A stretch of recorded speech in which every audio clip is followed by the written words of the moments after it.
അപ്പോൾ ഇന്നത്തെ വീഡിയോയും ഇന്നത്തെ ദിവസം എനിക്ക് ഭയങ്കര സ്പെഷ്യലായിട്ടുള്ളൊരു വീഡിയോ ആയിരിക്കും ഇത്. എനിക്ക് സന്തോഷവും ടെൻഷനും എല്ലാം കൂടെ മിക്സ് ചെയ്തുള്ളൊരു ദിവസമായിരുന്നു അന്ന്. അതെ ഗൈസ്, ഞാൻ ഓൾറെഡി ഷോർട്സിലിട്ടിട്ടുണ്ടായിരുന്നു. ഞാൻ മിസ് കേരള ഫിറ്റ്നസ് ആൻഡ് ഫാഷൻ്റെ ഫൈനലിസ്റ്റ് ആയിരുന്നു ഫൈനലിസ്റ്റ് ആണ്. അപ്പോൾ അതിൻ്റെ പ്രീ ലോഞ്ചിന് വന്നതാണ് സംഭവം. ഞാനും ഫോണും മാത്രമായിട്ടുള്ളൊരു ജീവിതമായിരുന്നു കുറേ നാൾ. അപ്പോൾ അതിൽ നിന്നൊക്കെ മാറി ഇങ്ങനെ പുറത്തിറങ്ങിയൊക്കെ എന്തെങ്കിലുമൊക്കെ ചെയ്യുന്നത് സത്യം പറഞ്ഞാൽ ആദ്യമായിട്ടാണ്. അപ്പോൾ അതിൻ്റെ ടെൻഷൻ എനിക്ക് നല്ല രീതിയിലുണ്ടായിരുന്നു. അങ്ങനെ രാവിലെ ഊബറൊക്കെ പിടിച്ച് നമ്മുടെ പ്രോഗ്രാം നടക്കുന്ന ഹോട്ടലിൽ ചെന്ന് ആദ്യമേ കുറച്ച് രജിസ്ട്രേഷനും അങ്ങനെ കുറച്ച് പരിപാടിയൊക്കെ ഉണ്ടായിരുന്നു. പിന്നെ മേക്കപ്പ് ചെയ്യാൻ തുടങ്ങി. സത്യം പറഞ്ഞാൽ ഞാൻ എൻ്റെ ജീവിതത്തിൽ ആദ്യമായിട്ടാണ് മേക്കപ്പ് ചെയ്യുന്നത്. അവസാനം ചെയ്തത് ഏറ്റവും ഫസ്റ്റും ലാസ്റ്റുമായിട്ട് ചെയ്തിരുന്നത് എൻ്റെ ചേച്ചിയുടെ കല്യാണത്തിനായിരുന്നു. പിന്നെ ചെയ്യുന്നത് ഇപ്പോഴാണ്. അപ്പോൾ എനിക്ക് മേക്കപ്പ് ഇടുന്നത് എന്തൊക്കെയോ പോലെ അവർ എന്നെ ചെയ്ത് കഴിഞ്ഞപ്പോൾ തൊട്ട് ഞാൻ ഫോണെടുത്ത് നോക്കാൻ തുടങ്ങി. ഞാൻ മുഖത്ത് എന്തോ ഒരു സാധനം എടുത്ത് വെച്ച പോലായിരുന്നു എനിക്ക്. അപ്പം തൊട്ട് എനിക്ക് ഭയങ്കര ഇൻസെക്യൂരിറ്റീസ് തുടങ്ങി. ഞാൻ കണ്ണ് പൊതുവേ മാക്സിമം ചെറുതായിട്ട് എഴുതി വെക്കുന്ന ആളാണ്. പിന്നെ മസ്കാരയൊക്കെ വല്ല ഫങ്ഷൻ വന്നാൽ മാത്രം, അതും ചിലപ്പോൾ മാത്രമേ ഇടത്തുള്ളൂ. ഇത് എനിക്ക് മസ്കാരൊക്കെ നല്ലപോലെ ഇട്ടുന്നപ്പോൾ എനിക്ക് കണ്ണിനകത്ത് എന്തോ ഒരു 2 കിലോ ഇരിക്കുന്ന പോലെ ആയിരുന്നു എനിക്ക് ഫീൽ ചെയ്തത്. ആ കിലോയുടെ കാര്യം പറഞ്ഞപ്പോഴാണ് അവർ നമ്മുടെ ഫിറ്റ്നസ് ചെക്കൊക്കെ രാവിലെ തന്നെ ചെയ്തിട്ടുണ്ടായിരുന്നു. എനിക്കൊരു പൊടിക്കിന് വെയിറ്റ് കൂടുതലാണ്, പക്ഷെ എനിക്ക് മസിലൊക്കെ ഉണ്ട് കേട്ടോ. അത് കണ്ടപ്പോൾ എനിക്ക് ഭയങ്കര സന്തോഷമായിരുന്നു. നിങ്ങൾ കണ്ടോ ആ രണ്ടാമത്തെ കയ്യിലെ നഖം ഇല്ലേ, അത് ഒറിജിനൽ അല്ല, അത് ഡ്യൂപ്ലിക്കേറ്റ് ഞാൻ ഒട്ടിച്ച് വെച്ചതാണ്. സംഭവം തലേദിവസം എൻ്റെ കൈ ആണെങ്കിൽ ഡോറിൻ്റെ ഇടയ്ക്ക് പോയി, പക്ഷെ കൈക്കൊന്നും പറ്റില്ല, നഖം ഒടിഞ്ഞു പോയി. അങ്ങനെ ഞാൻ ഒട്ടിച്ച് വെച്ച സംഭവം അത്. പക്ഷെ ഭയങ്കര ഒറിജിനാലിറ്റി ഇല്ലേ. ഞാൻ അവിടെ ചെന്ന ആ ടൈമിലെ അറ്റ്മോസ്ഫിയറൊക്കെ കണ്ടപ്പോൾ ഞാൻ വിചാരിച്ചു കഴിഞ്ഞു, കൂട്ടുകാരെ ഒന്നും കിട്ടത്തില്ല, ഇങ്ങനെ മാനത്ത് നോക്കി ഇരിക്കേണ്ടി വരുമെന്ന് വിചാരിച്ചു. പക്ഷെ അവിടെ ചെന്ന് ഒരു 5 മിനിറ്റ് കഴിഞ്ഞപ്പോൾ എല്ലാവരും ഇട്ട് കമ്പനിയായി. എല്ലാവരും നല്ല അടിപൊളി പിള്ളേർ. എനിക്കാണെങ്കിൽ അവരെയൊക്കെ കാണുമ്പോൾ ഏതോ പഴയ ഏതോ കൂട്ടുകാരൊക്കെ അവരെ പിന്നെ കണ്ട് റീയൂണിയൻ വെച്ച പോലെ ഒരു ഫീലിംഗ് ആയിരുന്നു. പിന്നെ നമുക്ക് കുറേ കാറ്റഗറി ഉണ്ട് കേട്ടോ. ടീൻ കാറ്റഗറി ഉണ്ട്, ജൂനിയർ കാറ്റഗറി ഉണ്ട്, miss Kerala fitness and fashion ഉണ്ട്, പിന്നെ ഫോറസ്റ്റ് കോർണേഴ്സ് ഉണ്ട്. അങ്ങനെ കാറ്റഗറീസ് ഉണ്ട്. അപ്പോൾ എല്ലാവർക്കും പങ്കെടുക്കുന്ന രീതിയിൽ അവർ അടിപൊളിയായിട്ട് ചെയ്തേക്കാം. അങ്ങനെ രാവിലെ രജിസ്ട്രേഷനും അങ്ങനെ കുറച്ച് കാര്യങ്ങളൊക്കെ ആയിട്ട് പോയി. പിന്നെ നമ്മുടെ അടുത്ത് ഓൾറെഡി അവർ പറഞ്ഞിട്ടുണ്ടായിരുന്നു നമുക്ക് സാഷ ഇട്ടിട്ടുള്ള ഫോട്ടോസും കാര്യങ്ങളൊക്കെ ഉണ്ട്. അപ്പോൾ അതിനൊരു ബ്ലാക്ക് ഉടുപ്പും ബ്ലാക്ക് ക്രോപ്പ് ടോപ്പും ഡെനിം പാൻസും നമ്മുടെ അടുത്ത് പറഞ്ഞത്. അപ്പോൾ ഞങ്ങൾ എല്ലാവരും അതൊക്കെ ഇട്ട് നമുക്ക് സാഷയൊക്കെ ഇട്ടെന്ന് ഒരു ഫോട്ടോഷൂട്ടൊക്കെ നടന്നു. നമ്മളൊരു വീഡിയോക്കകത്ത് കണ്ടിട്ടില്ലേ, ഒരു ചൈനക്കാരി അമ്മച്ചി അങ്ങോട്ടും ഇങ്ങോട്ടും കുറേ ഫോട്ടോസ് എടുക്കുന്നത്, അത് മാതിരിയായിരുന്നു. പിന്നെ ഉണ്ടല്ലോ അവിടുത്തെ ജൂനിയർ കാറ്റഗറി പിള്ളേരാണ്. അവരൊക്കെ ഉണ്ടല്ലോ നമ്മളെക്കാട്ടിലും അടിപൊളിയായിട്ട് ഓരോന്ന് കാര്യങ്ങളൊക്കെ ചെയ്യുന്ന, അവർ ഭയങ്കര പ്രിപ്പയർഡായിട്ടാണ്.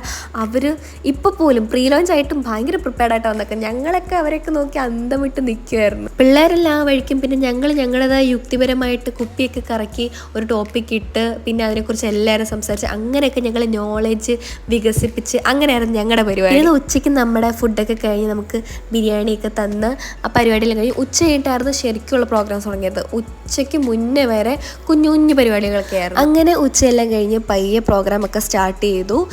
ഇതാണ് രോഹിത് സാറ്, നമ്മുടെ മാനേജിങ് ഡയറക്ടർ. അപ്പോൾ സാറ് നമുക്ക് എല്ലാ കാര്യങ്ങളും പറഞ്ഞു തന്നു. നമ്മുടെ ടീം മൊത്തത്തിൽ പിന്നെ പരിചയപ്പെടുത്തിയും തന്നു. പിന്നെ ഇത്രയും പേരല്ലായിരുന്നു കേട്ടോ, ഇനിയും കുറേ കണ്ടസ്റ്റൻസ് ഉണ്ട്. അവർക്ക് വേറെ പേജൻസിലും പിന്നെ എക്സാംസും ഒക്കെ ആയിട്ട് കുറേ പേര് അങ്ങനെ ബിസി ആയിട്ടിരിക്കും. അങ്ങനെ കുറേ പേരെ കാണാം. പിന്നെ നമുക്ക് അവിടെ നിന്ന് ഗിഫ്റ്റൊക്കെ കിട്ടി കേട്ടോ. അത് ഞാൻ ഏറ്റവും അവസാനം കാണിക്കാം. ഇത് നമ്മുടെ കൊറോണ ധവാൻ മൂവിയുടെ ഡയറക്ടറാണ്. ഇതുപോലെ ഒത്തിരി പേര് നമുക്ക് അവരുടെ എക്സ്പീരിയൻസും മോട്ടിവേഷൻസും അങ്ങനെ കുറേ കാര്യങ്ങൾ നമുക്ക് പറഞ്ഞു തന്ന്. ഇത് നമ്മുടെ തേവരള ടോണി ആൻഡ് ഗൈയുടെ ഓണർ ആട്ടോ. എനിക്ക് ഭയങ്കര ഇഷ്ടം. പിന്നെ നമ്മുടെ മിസ് കേരള 2016 ആണെന്ന് തോന്നുന്നു, അതിലെ ഫൈനലിസ്റ്റും ആയിരുന്നു. പിന്നെ കുറച്ച് ഫണ്ടായിട്ടുള്ള പ്രോഗ്രാംസ് ഒക്കെ ഉണ്ടായിരുന്നു. നമ്മുടെ കുട്ടികളുമായിട്ടുള്ള ഇൻട്രാക്ഷൻസും അങ്ങനെ ഈ മുളകും ഇഞ്ചിയൊക്കെ ചവച്ച് ചിരിച്ചുകൊണ്ട് സംസാരിക്കുന്ന സംഭവങ്ങൾ, അങ്ങനെയൊക്കെ കുറേ പ്രോഗ്രാംസ് ഉണ്ടായിരുന്നു. ഞാൻ പിന്നെ ഒരു 9:30 ആയപ്പോഴത്തേക്കും ഇറങ്ങി. എനിക്ക് ഒട്ടും തലവേദന സഹിക്കാൻ പറ്റുന്നില്ലായിരുന്നു. പിന്നെ ഒരു ഊബറൊക്കെ ബുക്ക് ചെയ്ത് നേരെ വീട്ടിലേക്ക്. ഹലോ, അപ്പോൾ ഞാൻ വീട്ടിൽ വന്ന് നമ്മൾ പ്രീ ലോഞ്ച് പരിപാടിയെല്ലാം കഴിഞ്ഞായിരുന്നു. വീട്ടിൽ വന്നു, കുളിച്ച് ഫ്രഷായി. കുറച്ച് നമുക്ക് അവിടെ നിന്ന് ഗിഫ്റ്റ് കിട്ടിയായിരുന്നു, അത് കാണിക്കാമെന്ന് വിചാരിച്ചു. അതുകൂടെ കാണിക്കാമെന്ന് വിചാരിച്ചു. പിന്നെ മൊത്തം ഫുൾ ഡേ പരിപാടിയായിരുന്നില്ലേ. പിന്നെ ഞാൻ ഹീൽസ് ഇടുന്നത് ഇത്രയും നേരം ഇടുന്ന ആദ്യമായിട്ട്, ഒരു ഹോൾ ഡേ മൊത്തം ഇടുന്നത് ആദ്യമായിട്ട്. അപ്പോൾ അതിൻ്റെ നടുവേനയും കാലുവേനും, പിന്നെ കാല് മൊത്തം ആ ഹീൽ ഇങ്ങനെയല്ലേ ഹീൽ മൊത്തത്തിൽ ഇരിക്കുന്നത്, ആ ഒരു ഷേപ്പിൽ ഇപ്പോൾ കാല് വെക്കാൻ പറ്റുന്നുള്ളൂ. ഭയങ്കര വേദന, പിന്നെ നടുവേദനയുണ്ട്. പിന്നെ ഞാൻ മൊത്തം ഒരു ദിവസമായി പോയില്ലേ, പിന്നെ രാവിലെ കഴിക്കാതെ പോയി. അതിൻ്റെയൊക്കെ ഒരു പ്രശ്നവും തലവേദനയൊക്കെ ഉണ്ട് സൈഡിലൂടെ. കുളിച്ച് കഴിഞ്ഞപ്പോൾ ഒരു പകുതിയോളം മാറി.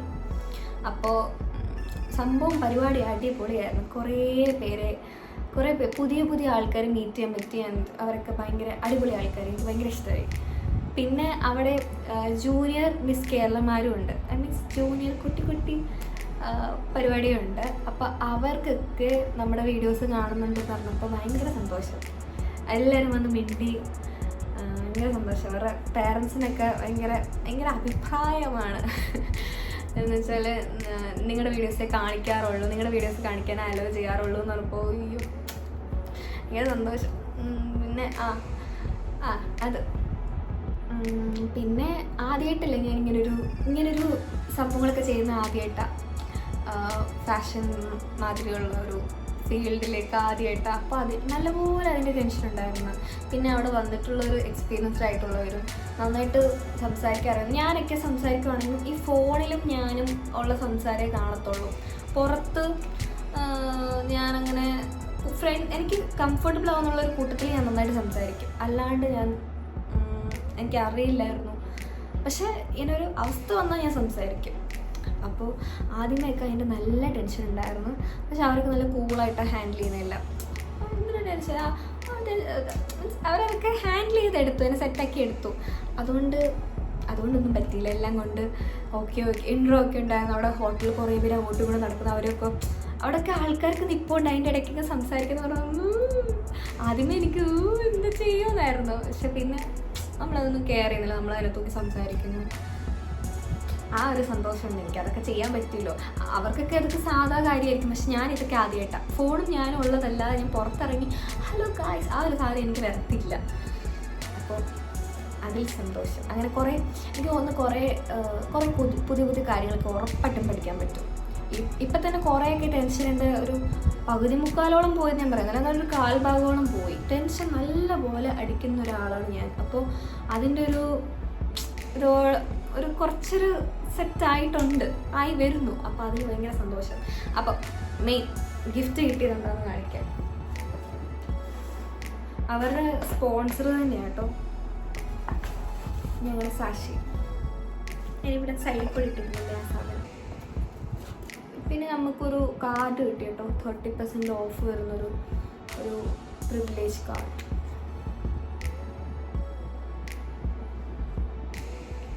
പിന്നെ ഇതാണല്ലേ എഡിനോറയുടെ എഡിനോറ നീം ടൂത്ത് ബ്രഷാണ്.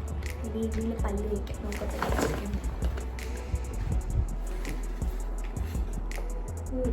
തടിയുടെ ഒക്കെ കേട്ടോ. ഇതിനകത്ത് എഴുതിയപ്പോൾ നല്ല രസമുണ്ട്.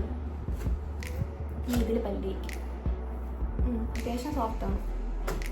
ഇതിൽ പല്ല് വയ്ക്കാം. വെള്ളം തന്നെ ഇത് പൂക്കത്തില്ലേ? എൻ്റെ സംശയങ്ങളായതൊക്കെ. പിന്നെ ഇവരുടെ തന്നെ ഒരു ടൂത്ത് പേസ്റ്റ് ഗമ്മാണോ എന്ന് എനിക്ക് സംശയമുണ്ടായിരുന്നു. കാരണം ഇവിടെ ഗം എന്നൊക്കെ എഴുതിയിട്ടുണ്ട്. അല്ല, ടൂത്ത് പേസ്റ്റ് തന്നെയാണ്. പിന്നെ ഒരു മൗത്ത് വാഷ് ഉണ്ട് കേട്ടോ. എനിക്ക് സാധനം ഭയങ്കര ഇഷ്ടമാണ്.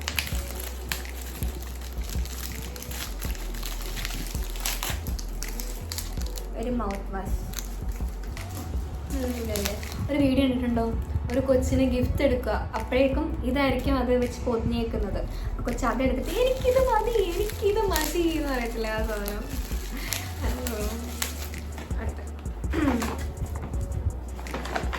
ഇത് ടീത്ത് വൈറ്റനിങ് പൗഡർ എന്ന് എഴുതിയിട്ടുണ്ട്. ആദ്യമായിട്ട് ഉപയോഗിക്കാൻ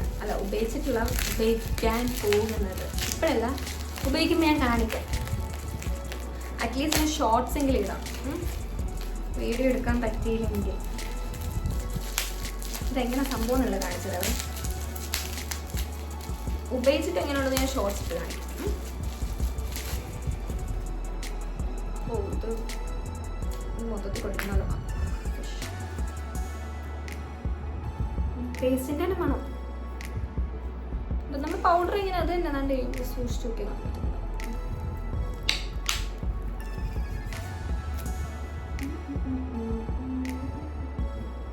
അപ്പം ഇത്രയും സാധനം അവൾ നമുക്ക് ഗിഫ്റ്റായിട്ട് കിട്ടിയത്. അപ്പോൾ ഇത്രയും സംഭവങ്ങൾ നമുക്ക് അവിടുന്ന് ഗിഫ്റ്റായിട്ട് കിട്ടിയത്. Thank you. അപ്പോൾ അതിൻ്റെ ഗ്രൂമിങ് സെക്ഷനും അതിൻ്റെ ബാക്കി കാര്യങ്ങളൊക്കെ വഴിയെ വരും. ഇച്ചിരി താമസം ഉണ്ടാവുമായിരിക്കാം. അപ്പോൾ എല്ലാം നിങ്ങളെ ഞാൻ കാണിക്കാം എങ്ങനെയുണ്ട്. ഞാൻ ഫസ്റ്റ് ടൈം അല്ലേ, അപ്പോൾ ഫസ്റ്റ് ടൈം ഇത്രയും ടെൻഷൻ, എനിക്ക് നല്ല ടെൻഷനുള്ള ആളാണ്. അപ്പോൾ ഇത്രയും ടെൻഷനുള്ള ആളും ആദ്യമായിട്ട് ഇങ്ങനെ ഒരു ഫീൽഡിലോട്ട് ഒന്നും അറിയാതെ ആദ്യമായിട്ട് ഇങ്ങനെ ഒരു ഫീൽഡിലോട്ട് ഇറങ്ങുന്ന ഒരു ആൾക്ക് എന്തൊക്കെ കാര്യങ്ങളാണ്, എന്തൊക്കെയാണ്, ഇങ്ങനെയാണ് എല്ലാം ഞാൻ നിങ്ങളുടെ അടുത്ത് പറയാം. അപ്പോൾ നിങ്ങൾക്കൊരു പ്രചോദനമാവട്ടെ. കുഞ്ഞു പിള്ളേരൊക്കെ ഈ സംഭവങ്ങൾക്ക് ഇറങ്ങുന്നുണ്ട് കേട്ടോ. അവർക്ക് റാംബോക്ക് ഇങ്ങനെ കാണണം. നമ്മളൊക്കെ ഇങ്ങനെ കണ്ണുകളിലിരിക്കും. ഞാനത് വീഡിയോയിനകത്ത് എവിടെയെങ്കിലും കാണിച്ചിട്ടുണ്ടാവും. ഞാനൊക്കെ ഇങ്ങനെ പൊളിയായിട്ട് ചെയ്യുന്നതറിയോ. കൊച്ചിലേ ഇതൊക്കെ സെറ്റാക്കി ഇങ്ങനെ ഒരു ആഗ്രഹം ഉണ്ടെങ്കിൽ അതൊക്കെ സെറ്റാക്കിയാൽ അടിപൊളിയായിരിക്കും. അപ്പോൾ ഇന്നത്തെ വീഡിയോ ഇത്രയേ ഉള്ളൂ.